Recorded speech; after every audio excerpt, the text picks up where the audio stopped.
শুনলাম টাঙ্গাইল জেলাকে নাকি ময়মনসিংহের অধীনে করা হচ্ছে। এটা গুজব না সত্য আমি সঠিক জানি না, আমি নেটে পাইছি।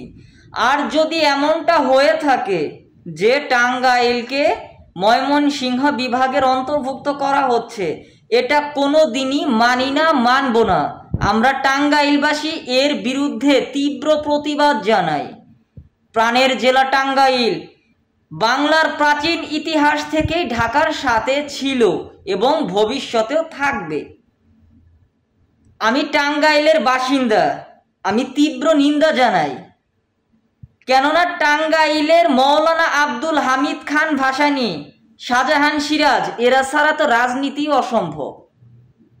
আর সেই টাঙ্গাইলকে নাকি ঢাকা থেকে বিচ্ছেদ করে দেওয়া হচ্ছে। টাঙ্গাইলবাসী এক হও, আমরা এটা মানি না, কোনো দিনও মানব না।